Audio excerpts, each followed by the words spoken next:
Good morning, I'm Adam Sexton. The hours are counting down now until President Donald Trump becomes the second U.S. president to serve two non-consecutive terms. There's a lot of anticipation and interest in what's coming next on both sides of the aisle. Joining us this morning to provide some insight before he heads back to Washington is Corey Lewandowski, who helped set President Trump on this path almost a decade ago now. Corey, thanks for being here. Good morning. Thank you. So take us through, what do you think the message is going to be from President Trump in this second inaugural address? Obviously, he's been through a lot. The country's been through a lot. What's he going to say? Look, I think what he's going to tell the American people is you're going to be safe again. You're going to be secure again. We're going to put America first, and that means economic prosperity for everybody, regardless of race, religion, ethnicity, socioeconomic status. Everybody prospers under a Trump administration. That's the message I think you're going to hear him deliver at this inauguration. How do you think the beginning of this administration will be different from 8 years ago in 2017? You know, I was very critical in 2017 that we weren't ready to go on day one, that Donald Trump had said he had never spent the night in Washington, D.C. before he actually stayed in the White House that first night. Things are very different. He's a different candidate. The team is different. The sophistication level is different. And as much as I have not enjoyed the last 4 years under the Biden administration, that time period has given us an opportunity to reflect, review, and put in place a plan to be more efficient and more effective on day one. And you're going to see that through some executive orders, and the hiring that has already been announced and is being executed on day one is very different than we were 8 years ago. Yeah, what do you think the lessons learned were for the president himself about how he wants to get things done? I think the big difference is Donald Trump was open to the idea of leaving a number of these careers in place, or these former political appointees in place, saying, they're good people, they have good hearts. I think he's now seen the weaponization of the Justice Department, which most Americans couldn't actually believe would have transpired just a decade ago. And so now replacing people, including a person like Christopher Wray, with a person like Kash Patel, if he makes it through the confirmation, is going to set a different tone at all of those agencies, and that will permeate down through the bureaucracy.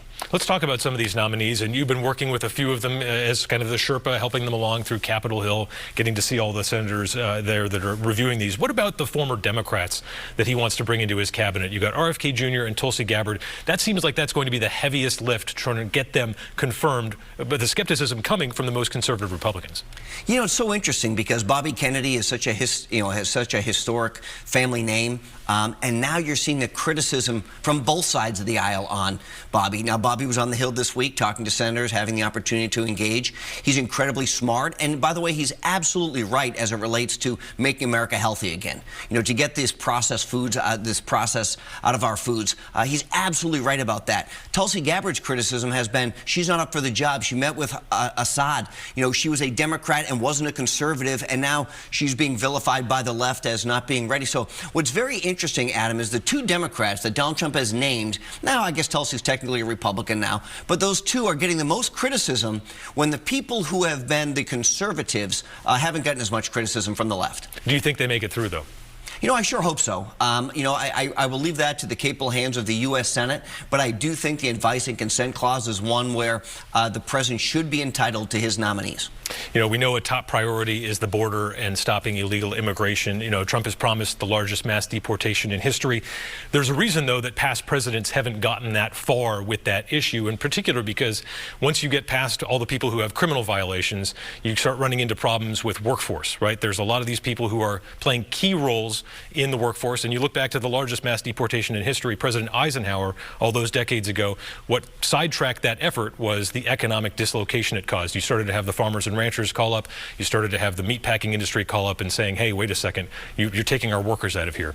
Do you think President Trump will press forward with this to get the job done, even if it means creating some economic dislocation? I think the president is coming to Washington, D.C. with a mandate, and part of that mandate is to make our country safe again. When you look at the criminals who are in this country, the 13,099 murderers, the 16,000 rapists, the 452,000 people with criminal convictions, that's tier one of those people.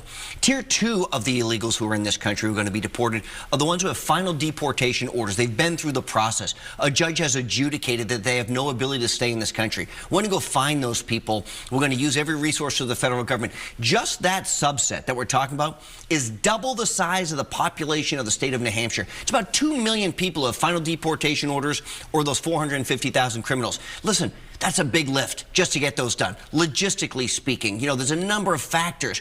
Once we get those first 2 million out the door, I think what you're going to see, Adam, and what we've already started to see, is these people are self-deporting. Because if you self-deport, you're in this country illegally and you self-deport, there's a path for you to come back here legally. If we come find you and we deport you, there's no path for you to come back. Do you think it goes beyond that 2 million, though? I do. I think we don't know. Some say there's 11 million, some say there's 20 million. Right. We don't even know how many people. But do you think Trump will keep going once he gets the sort of bad actors out? I do. Look, I do, and I think the reason is you can't selectively enforce the law. Look, if you've chosen to break a law in this country, and you've done so willingly and knowingly, there are ramifications, just like every other civilized country in this world. So we will find you. I recommend you self-deport. We're going to close the borders, and then people will have an opportunity to come here legally, and that's what we want. That's what President Trump has always said. Legal immigration is going to help us be successful long term. You just can't do it improperly. Just one last question on this. So much of the election was about cost of living.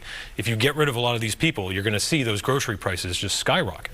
Well, we have to be careful. Look, we have to be careful, and what we need to do is we need to do more manufacturing here in the United States.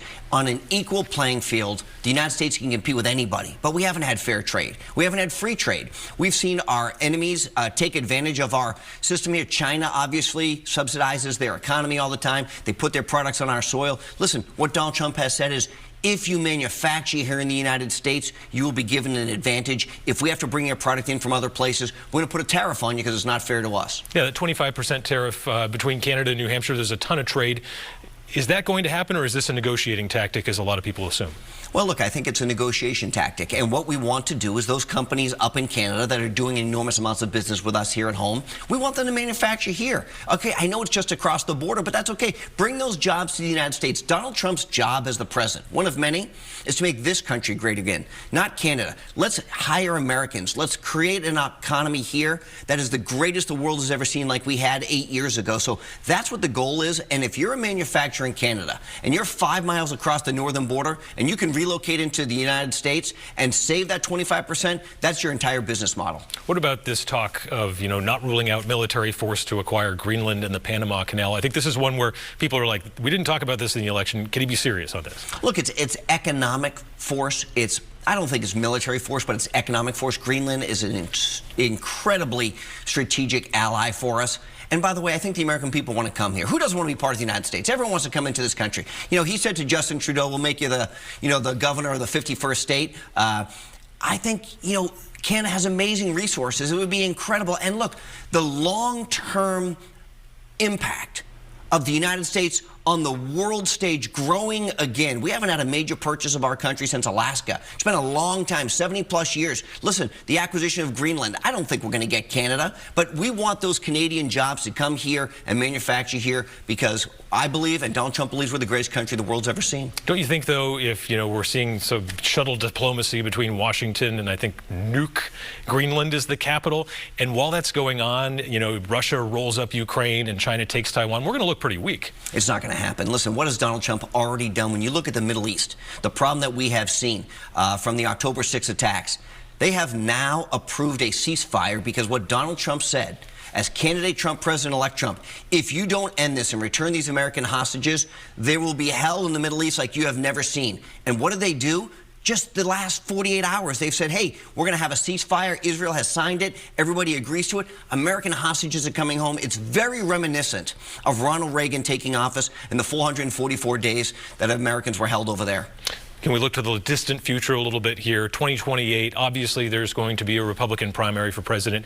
You were the guy who managed that campaign, got Trump his first win here in New Hampshire. What do you think that 2028 Republican primary is going to look like? I think it's going to be who can continue the policies of the Trump administration. Obviously, Vice President-elect Vance has an inside track on that. But look, 4 years in politics is a lifetime.